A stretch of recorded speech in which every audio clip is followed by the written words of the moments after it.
Ciao Bianconeri! Hello, and welcome everybody to the Bianconeri Show, episode 3. I am your host, AJ, and joining me today, once again, is my lovely co-host, Martina. Martina, how are you doing today? Hey everyone, I am doing awesome as always. How are you? Good. I just had an espresso. I'm feeling alive again after a long, hard day's work. But, we're here recording the most important show on the internet.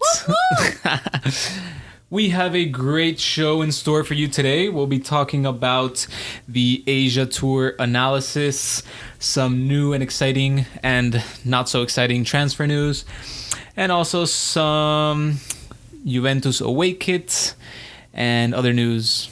Just a lot of good stuff. So let's go ahead and start with the latest Juventus game, the final preseason game at the Asian Tour. Juventus played the K-League All-Stars in a friendly over in South Korea. It was a 3-3 tie. Sadly, we were not able to get the win once again on this tour. So Juventus actually started with a 4-3-3, typical, Sarri ball, Sarri formation, Szczesny in net, Cancelo on the right, De Ligt, Rugani, and Berroato on the left, Emre Can, Pjanic, and Muratore in the middle, Bernardeschi on the right wing, Higuain center forward, and Mandzukic kind of playing a second center forward, but leaning more towards the left. Yeah, the game actually didn't start that great. In the first 7 minutes, K-League All-Star actually managed to score on us. An amazing, beautiful goal by Osmar. Yeah, that was a crazy goal. When I saw it, I was like, wow. He got the ball in the midfield. I think it was Higuain that made the error in the middle. And then Bad error by Higuain. Yeah, he lost the ball in the middle, kind of like Rabiot in the first game. But he got the ball and dribbled. He had the space wide open. It was De Ligt and Rugani against three of them staying back. Yeah, they got hit on the counter. 3 attacking them, 3 versus 2. But I think Rugani kind of made a mistake there, not pressuring the player a little bit. Obviously, Osmar had the pass on the right. But, that strike was just ridiculously beautiful. Yeah. Yeah, and, there was not that much that could have been done since they were in the counter-attack. But, it was just a beautiful goal. But right after that goal, we managed to equalize the game with a goal by Muratore in minute 9.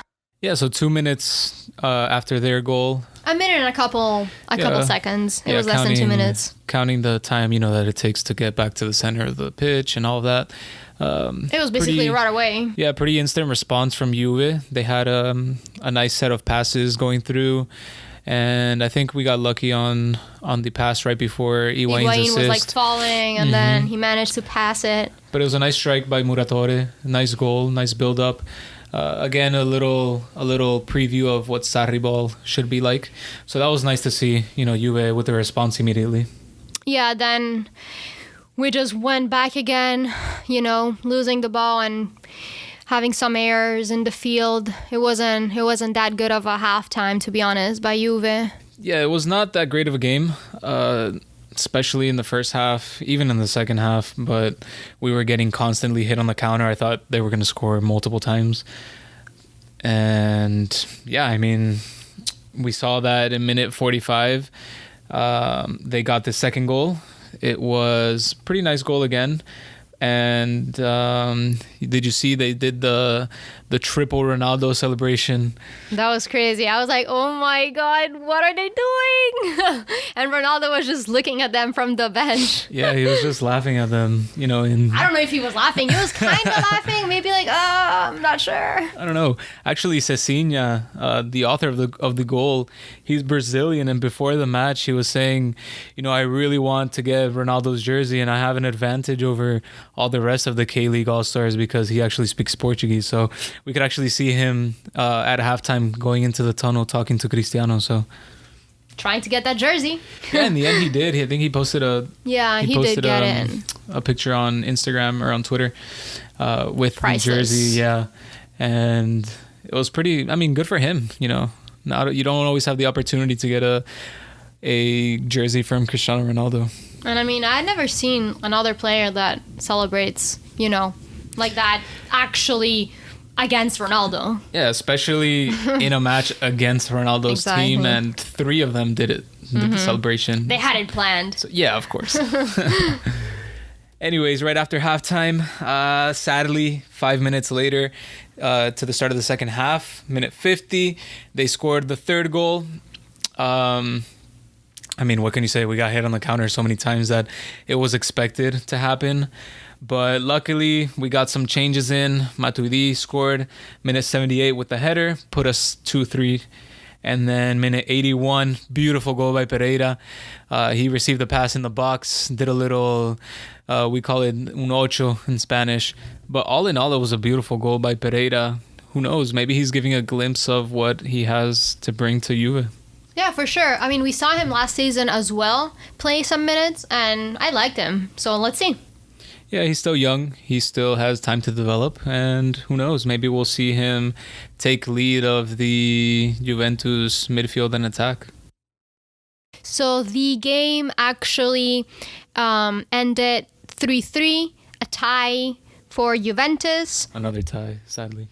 Yeah, sadly. I mean, I personally didn't expect it. I don't know if you guys remember, but in the last podcast, we gave our prediction, and I said that I was confident. I said that it was going to be a 4-1 for us. And when I saw the 3-1 for the other team, I was like, oh my God, it was 4-1 for the other team. But yeah, I was too much off. Yeah, I remember thinking that too, you know, thinking back to that you said it was going to be 4-1. And I was like, oh my God, it's going to be 4-1, but for the K-League All-Stars. I was optimistic. I said 2-0, 2 goals from Cristiano, and obviously he didn't even play a minute of the game, which was sad to see. It was funny because every time the camera would zoom in to Cristiano on the bench, the fans at that stadium, Crazy. Yeah, they were going insane for him. And I read the other day that, or actually today, that the fans are actually going to be suing because in the contract it was stated that Cristiano had to play 45 minutes in the game, and obviously Sarri came out saying that Cristiano was tired and all of that, but I don't know, it's going to be interesting to see how Juve deals with that situation. Yeah, I personally didn't know about that, but I heard that apparently Ronaldo was tired, so who knows. Yeah, hopefully he took those 3 days to off. relax. Yeah, to relax. And obviously Cristiano is Cristiano. And we saw that the video, that GIF that he posted on Instagram of him running on the treadmill in his house. He's never, relaxing. He's always grinding. Yeah, he's always training. He's always looking to get better. And good for him. That's why we bought him. Exactly. That's where we spend our bucks. But anyway, back to the Asian tour. We played 3 games. First against Tottenham, then Inter, and this one against K-League. It wasn't an amazing, tour. We didn't really perform as good. Of course, the team wasn't, together for a long time. Sarri was only there for a couple weeks, so it was not there wasn't that much of expectations, to be honest. But we lost a game, tied against K-League and tied against Inter, and then won in penalty. So to be honest, this was very, very bad. Yeah, sadly we haven't had any luck getting a win in this new kit. Yeah, sad stuff.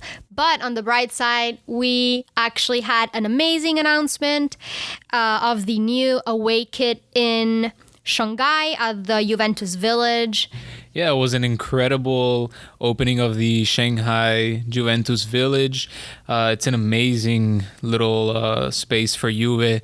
It has the logo as the roof of the event, and it had a huge stage where all the players came out showing the new jersey, which I'm a really big fan of. Yeah, I personally don't hate it. It's actually very nice. I haven't seen it in person yet, but in the picture it looks dope. Yeah, I'm thinking of actually getting it. I don't know who to put on it though. Either Ronaldo, maybe the Elite, or maybe Chiellini. Damn, hard. I don't know. I think I'll go with Ronaldo. I said that on your poll. Yeah, I put a poll on Twitter to see what people thought. A lot of people actually wanted the Elite, but I don't know. I want him to prove himself before getting a jersey with his name on it. Yeah, Ronaldo already played last season, so he already basically proved himself a little bit. So I don't know. It's up to you. But a lot of people have criticized the new jerseys, especially mostly the home one. Some love was shown for the away one, but I think you were just trying to do something different, you know?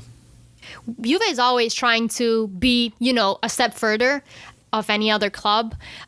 It's basically everything that has to do with marketing. So they're trying to market themselves as more of like a urban street life, attire that you don't need to only wear the shirts when you're playing football or sports. Also, like when you go, I don't know, outside, wherever you go, you can just put a shirt on and look stylish. Yeah, they're trying to reach a new market, especially I think over here in the U.S. I think we stated this in the first podcast. A lot of people relate the black and white stripes to referees here. But it's nice to see that Juve are taking, the urban step and urbanizing their uniforms a little bit to, reach a better market. Yeah, and that was basically the entire point of the design of the away kit. The white actually represents the urban building and the structures that surrounds the Allianz Stadium in Turin. So basically that's what they were trying to portray in that whitish color of the jersey. That's a really interesting fact about the jersey. I didn't know about that. It's cool that, in addition to Juve urbanizing their jerseys and all of that, they're still including part of, their brand and their identity in the Allianz or J Stadium, as a lot of people like to call it. But yeah, that's pretty cool. Good things to know, right? Of course. There's always a meaning or a reason behind what they do. I do hope that that Juve kind of embrace their history at some point, maybe the next season or the season after that, and release a jersey with the black and white stripes, because as fans, I think most fans identify with those black and white stripes. And of course, there's always the marketing standpoint and all of that and the jersey sales, but at the same time, we have to embrace our history and our past. For sure. I mean, we'll see what they come out with. I remember 2 seasons ago when they released the 100 years jersey. Oh, yeah. Beautiful jersey. Mm-hmm. So who knows? Maybe we bring something like that in the near future. Yeah, bring back the stripes. Hashtag bring back the stripes. Yeah, their new campaign is hashtag or just be the stripes. So, it's because together we are the stripes. Exactly. That's their whole marketing standpoint. I think that's also to contrast the criticism of getting rid of the stripes. But I think it's a good way to kind of get fans on board with the kind of new style and what the club is trying to portray. And where football is going. Exactly, yeah. Football is not only, just football anymore. It's marketing, it's, getting the most reach, getting fans, and all of this. And including every year more people. Expanding. Of course. How about we talk about transfers now? Moise Kean. Hot topic. It's been a mess in the Twitter world lately with all the transfers going on, transfer rumors. I don't even know where to begin. The biggest move going away right now, and pretty much. Well, no, the second. Yeah, well, the first big offload, Moise Kean going to Everton. Unofficial price around 40 million, including bonuses. There's been a lot of prices being thrown around, but most of them stay consistent in that 40 million range. Which is not bad at all for him. Yeah, I mean, he's a young player. Obviously, he's not a starter at Juve, and he wasn't going to be a starter this year. He is a big prospect, which is why I'm sad that he's going to leave. But, he's going to go to a good club in the Premier League, which is a very tough league to be in. It's a very fast-paced league, but I think he can excel there, and he's going to get starting minutes. He's going to get a lot of playing time. And I definitely see him playing there. Yeah, of course. And he has really good players around him. Richarlison from Brazil. There's Walcott, who has experience from Arsenal. So it's going to be interesting to see him there. Yeah, definitely. We will be following him and keeping up with, his growth over there. I think it's been a tough move for all Juventini, though. Yeah, it's a little bit a controversial first move that we decided to make, I know that back in April, there were some talks that Keane wanted to go or we wanted to sell him. It wasn't very sure what was the issue, but it was a little bit expected for him to leave. I know that a lot of people are not happy that he goes because, he is a very good future player. There's a lot of potential on him. But I personally am very happy that he left. Of course, if I had to be selfish, I wanted him in my team just because he's young. But if we think on his side, he's going to be, in the bench and not play at all. So if he has that playing time at Everton in a good team, then it's going to be good for him. Yeah, it's sad to see him go, of course, but I'm happy for him because he's going to be getting playing time, and that's what he deserves. He's a great player with great potential, and that, all that he's missing is that final leap to get into a good role and to get into, a good form. And who knows, maybe Juventus will bring him back one day.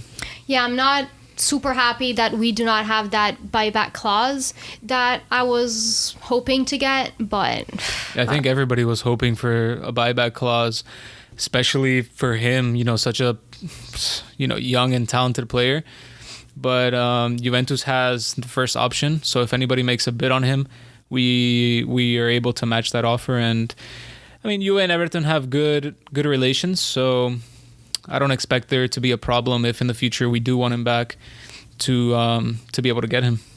Yeah, for sure. But if a team, offers a tremendous amount of money, they're not going to be like, hey, can you match that? Or, it's going to go to the other team. Not necessarily. I think Everton will call you and say, hey, we received an offer for 70, 80 million. And if we're willing to match it, then I think he would be happy to return to Juve in the future. Obviously depends on all the background of this move, but I think, he loves Juve. He's a Bianconeri. He's been a Bianconeri all his career. So who knows? Hopefully in the future he can grow and become that star number 9, star forward that we need. Yeah, for sure. But we will see that later on. And for sure, we will be following him in his adventure in the Premier League. And whenever something happens on his side, we will report it over here. Yeah, speaking about forwards, the biggest and most talked about transfer as of right now, the possible Dybala for Lukaku swap. Oof. It's been a tough few days hearing these news. At first, we thought it was just a ploy to mess with Inter and which get them. Would have been fun. Yeah, it would have been fun to see them spend more money than Lukaku's worth. But apparently, Juve management is serious about this swap deal, and sadly, it's going to be if reports are correct, it's going to be a straight swap without Juve receiving any money, which I think is ridiculous. It's a complete loss on our end. We're losing, Dybala, who's been with us for years, and we're getting a player who hasn't had the best 2 seasons at Manchester United. He had a couple good seasons at Everton, which is why he sold for so much. But United have a history of overpaying for players, and I don't know what Juve management are thinking in bringing Lukaku in. I have no clue what they have in mind. They always end up bringing someone, crazy that we never actually believed it would be crazy. But Lukaku, I don't know. We watch a lot of Premier League games on our spare time, so we see him play. But I don't see a player worth that much as they are selling him for, and that we are planning on buying. Yeah, I definitely don't think he's worth the same as Dybala. Sure, Dybala had an off season last season. But also, Lukaku had an off season. Yeah, of course. But even, prime Lukaku, would maybe be worth the same thing as Dybala. I don't know. I just don't see Lukaku fitting into Sarri's plans. He's a big guy. He doesn't have that great of a touch. He doesn't have that great of a pass. I just don't know. And I don't know if Sarri is involved in this transfer at all, because I don't see him playing, into Sarri's system. Juventus has been looking for a number 9, that killer number 9, but I don't know. I don't see it in Lukaku. No, definitely not. I mean, there are way more better number 9 out there.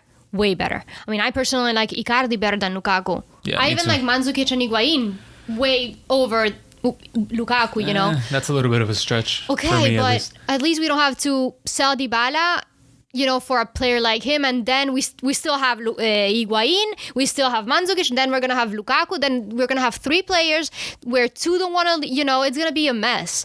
So, yeah, it's gonna be a mess. And we are selling Dybala. I mean, it's Juve right now are a complete mess after such a strong start to the transfer market. Bringing in these defenders that we were missing. Now it's become, we're gonna sell Dybala, which I wouldn't have a problem with selling Dybala if we're gonna bring in a top player.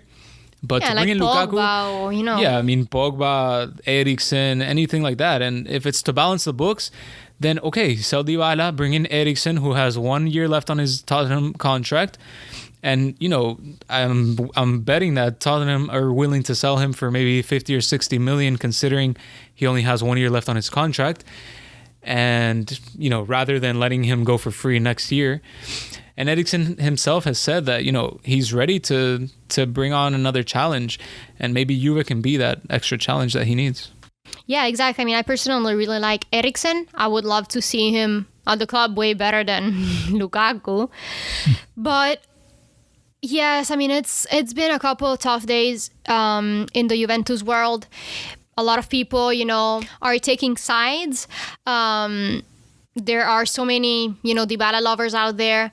Yeah, there are a lot of people that love Dybala, especially since, he said he wants to be the next Del Piero with the number 10 and all of this.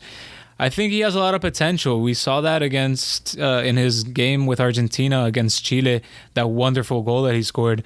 But I think he has to be played in the right position. And if Sarri's not willing to play him in the right position, and, he doesn't fit into Sarri's plans, then what's the point of keeping and letting him, waste his talent on the bench? He's 25 now. He's turning 26 in November. And honestly, I think he also deserves a chance to be that star player. If it's not at Juve, then it's not at Juve. And I think fans have to understand that. But I just think, Sarri is going to make the team that he wants. He's going to be playing the style that he wants. And if Dybala doesn't fit into that style, then what's the point of keeping him when we can sell him and, get a better player, a star player?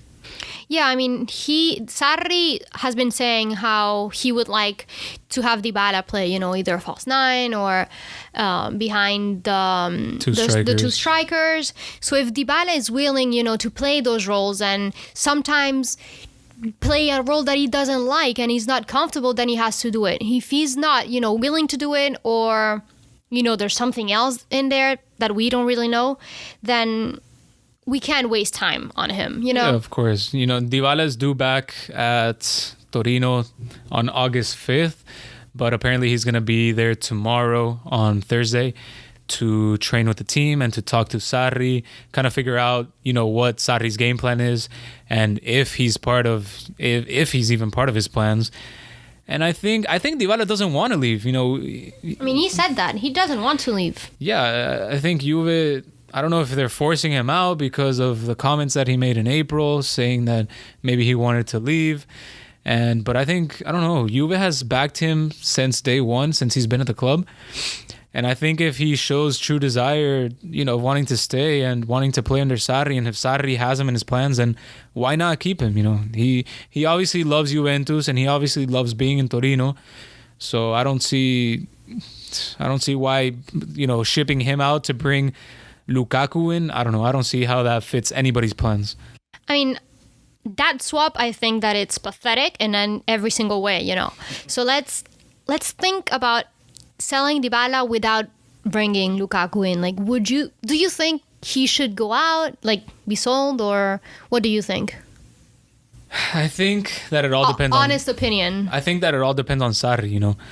Sarri has a specific way that he likes to play, and he has specific types of players that he likes. And if Dybala doesn't fit those plans, then, you know, get somebody who does fit those plans. At the end of the day, I think Juve's main goal is to win the Champions League and to keep winning Serie A and hopefully win the triplete, the triple. But, you know, give Sarri what he needs at this point. For sure. And also, I think this is my personal opinion. So please be respectful out there about it. But I think what Sarri is basically looking for is that Dybala steps up as a player. He's been acting a little bit, not childish, but not that responsible in the last few years, to be honest. He hasn't been performing regularly in some games because of some personal issues. Before it was the girlfriends. Now, who knows? Now, you know, hasn't been playing in Copa America. He only played a couple minutes, not that much. Only the last game he really played. And he's been on holidays for forever. If, you know, all this craziness has been happening in Calciomercato, they were saying, okay, out, blah, blah, blah. And he's still in holidays, enjoying his holidays, partying, and okay, he has that time. But if he really wants to be in Sarri's plan and really cares about his position and his passion for Juve and that he wants to be the next, you know, legend for Juventus, he should be there, you know, with the team, training and all of that. That's my opinion. I don't know. I think the players deserve, you know, their time off. Everybody in the squad, all of the Europeans, they had their time off. And the South Americans, you know, we just saw Betancur and Cuadrado get back to training with the team. But both of those players played all the games. Yeah, but how many minutes did Dybala play? You know, it's not because of that. You know, he still has to train with Argentina. He still has to go to the games. He went until the last day, you know, until he played, and he didn't start his vacations until after that. Alexandro's still not back. Obviously, he played a little bit more minutes than Dybala in the Copa America, but I think I think the player deserves his vacation. He's stepping up now, coming back early. Like 5 days early. Still, early is early. You know, Alexandro's not going to be back before his due date, so we don't even know where Alexandro is. He's like super like out of the world. He doesn't post. I haven't seen anything on Alexandro since the Copa America final. But I think Dybala is, you know, it's a good step for him to come back early and try to speak to Sarri. At the end of the day, I think it's going to depend on him whether he leaves or not. If he's willing to stay and willing to put in the work and willing, you know, to fit Sarri's system, then 100% stay. You know, he can be the next Del Piero, and I think the fans want him to be the next Del Piero. I mean, I want him to stay, don't get me wrong, but I need him to step up. Like, I can't have a player that is not really, you know, fighting for his position, showing in every single minute that he plays, showing that potential, showing that grind, that wanted to like play. Yes, I want to be the next, you know, the next legend of Juve. Of course. He doesn't show that. He hasn't been showing that. That's what I want from him. Yeah, that's what I'm expecting. The last year that he played, it wasn't great. He didn't show, you know, that fire in him to want to play and score goals and all of this. And we all know that he had some problems with Allegri, and okay, you can have all those problems, but then you cannot go in the field whenever he puts you in and not show anything. You know, you have that moment that you can shine, that moment that you can prove him wrong, but I don't know. He brings all those problems in the field. I think also he was misused on the field. You know, maybe Sarri in that false nine role, he can shine even more. We saw it with Argentina. As soon as he was played in that center forward role, you know, a brilliant goal he scored against Chile in the third place game. Yeah, I was very happy for him. Yeah, I'm not gonna lie, I got excited to see him score that goal, and that's what he's capable of. Especially after Sarri saying that, you know, he wants Dybala and Douglas Costa in the center of the team alongside Ronaldo. When he scored that goal, I was excited to see what he can bring to the season, and now it's, I don't know, it's a big mess over there. I just really hope we don't bring Lukaku. Yeah, I don't want Lukaku. I mean, it's not that I hate him. I just don't think he's a good fit. like, I don't think it's a good fit for the team and for Serie A in general, for Sarri, just everything. And also the prize that's involving Dybala in this. I don't know. Apparently now there's also rumors of Man City going back in for Joao Cancelo. Yeah, I don't like that either. We're selling all all the good players. I mean, why are we doing this? First Keane, now apparently they want to sell Dybala. Now apparently they're back for Cancelo. Honestly, Cancelo, despite that video of him during training being not lazy, caring. Not caring about the training and all that, he was one of the best in the Asian tour. Yeah, he always performs, very good. And that's something that I want to see, on the field, players that put their 100% every single minute when they are playing. If Cancelo, doesn't do that because he wants to leave or, he wants to make more money, who knows the reason, then okay, you can go. I want players that play my team that want to play, that want to win, that want to put their 100% in every single game. If Cancelo doesn't want to do that, then the door is open for you to go. Of course. And I mean, I think he doesn't want to leave. I think if we do sell him, it's again for that plus balanza. We need to balance the books. But I don't know. I don't want to see him leave because if he leaves, we have to replace him with someone. And at this point, there's pretty much nobody on the market to replace him with. The good thing is that the Premier League window closes next Thursday. The transfer window for the Premier League closes next Thursday. So there's not too much time to make a deal, but City are apparently pressing again for him. I don't know. I don't want to see him leave, but we'll see what Paratici and Nedved come up with. Yeah, I don't want him to go. I mean, I can't even think of a real, good person that can replace him. I can't think of a name. Yeah, me either. Like, someone that can be compared to him. But I really hope that he doesn't leave. Same as Dybala. Now, I haven't heard much about Icardi in the recent days. Apparently, if Lukaku does come to Juve, then Icardi will be open to a move to Roma in a swap for Dzeko. But I don't know, Icardi's also, he's just kind of staying, he's on vacation. He's not training with the Inter squad. He's kind of waiting to see where he ends up.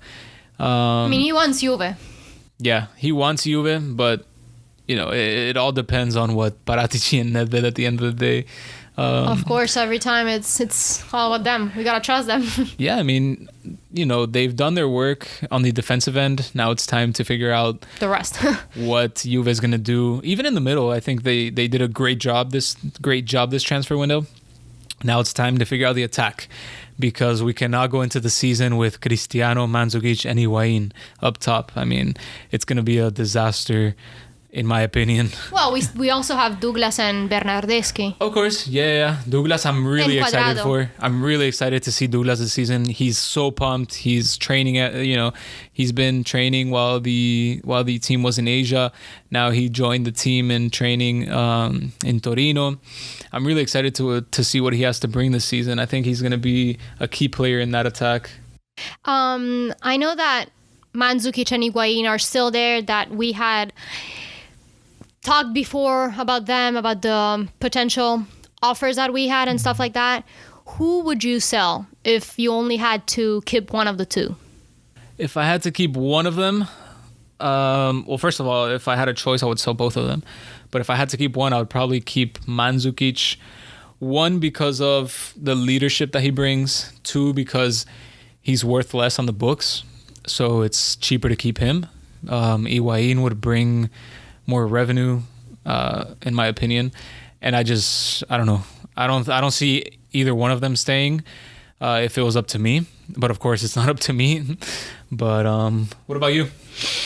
I mean, I completely agree with what you say, but I think that Mandzukic is going to be easier to sell just because Higuain is just... I mean, we have offers for Higuain, and the only problem that we have is that he doesn't accept them. Mm-hmm. So I think it's going to be very hard to sell either. I would like Mandzukic more just because he's always been there. You can see when he scores that passion that he has for the team that I really like. And I mean, that leadership when he played as our captain, I mean, it makes me happy. But I don't know. I hope to sell both, as you said, and bring someone, big. But to you, yeah. Yeah. Now, if we don't bring anybody in, I would rather keep Higuain just because I think he's more of a threat right now. He's more of a goal threat. But I don't know. All we can do is wait and see what the management brings in. So.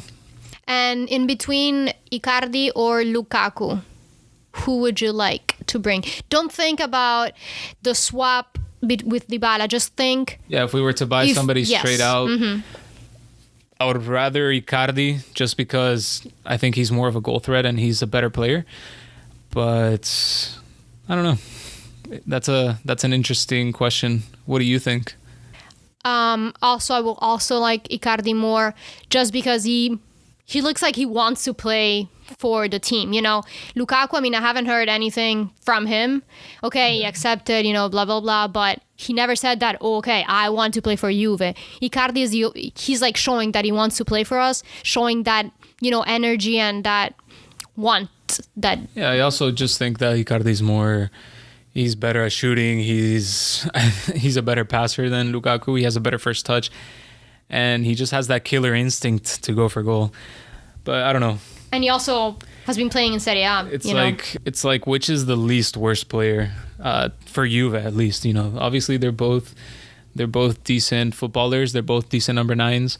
But I don't know who would excel more in Juve. But anyway, we're really curious to see what some of you guys are thinking. So we're going to bring in a new segment called Fan Zone, where all Bianconeri can express their thoughts of what's happening at Juve. First, we have Farouk with his thoughts on the transfer market, especially with Keane and The Dybala. rumored moves for Dybala and Kane seem to have disappointed most fans. I've been trying to separate my affection for these players with what may be the reality of learning a club like Juventus. I'd like to think that the primary driver behind these deals is the need for plusvalences. However, if that's the case, I'd rather resell Pjanic for a capital gain and buy someone like Christian Eriksen. While I'm not sold on names like Lukaku and Icardi, in a way, I'm glad that the club seems to be able to make hard-nosed decisions about big players. I was concerned after Morata left, we might run the club into the ground by being way too aggressive. So I'm glad to see that we're still trying to be financially prudent. Hopefully the management is being very deliberate in terms of putting together the strongest team possible, and even any painful transfers will result in the team being stronger down the line. Thank you so much, Farouk, for those great words. We appreciate you sending in your opinions.